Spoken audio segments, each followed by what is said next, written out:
तो लो भाई, एक और पावर स्टार पवन सिंह का बवाल गाने का पोस्टर आ गया है। पोस्टर का क्वालिटी देखने के बाद सब कोई दंग रह जाएगी। सारे सिंगर का पसीना छूट गया है। गाना पे व्यूज देखे जाते सिवाय पवन सिंह को छोड़कर किसी का गाना, कोनो सिंगर के गाना मार्केट में नहीं के बजा। पहले वीडियो को गाता उड़ा के शेयर करिए जहां से भी देख रहे हैं। भाई पावर स्टार पवन सिंह का भौकाल वाला एगो पोस्टर आउट भइल बा, जिस गाने का टाइटल है सैया सुनी ना।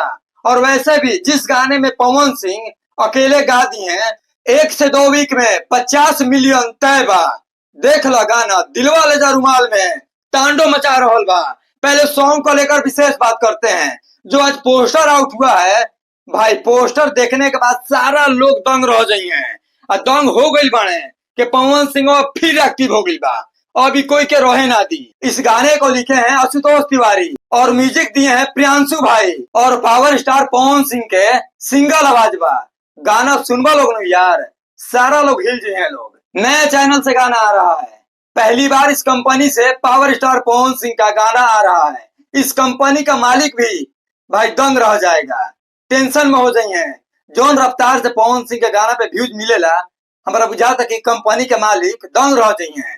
उनकर नींदे ना टूटी जो रफ्तार से व्यू भागी। गाना में भाई अच्छा खासा रुपया खर्च भइल बा।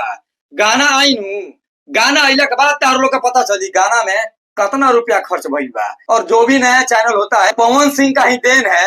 1 मिलियन, 2 मिलियन, 3 मिलियन, यहाँ तक कि 5-5 मिलियन सब्सक्राइबर हो जाता है। तो भाई देखिए लोग, कंपनी के मालिक टेंशन में हो जाइए कि भाई गाना कितना रफ्तार से व्यू भागता। बाकी इस पोस्टर को लेकर आप क्या सोचते हैं, हमें कमेंट सेक्शन में बताइएगा। मिलते हैं नेक्स्ट वीडियो में। और वीडियो भाई जहां से भी देख रहे हो, बार बार बोलो तनी वीडियो को गर्दा उड़ा कर शेयर करो। शेयर करने में कंजूसी मत करना। गाना का कहां से लोग वेट कर रहे हैं, कमेंट करके बताइए।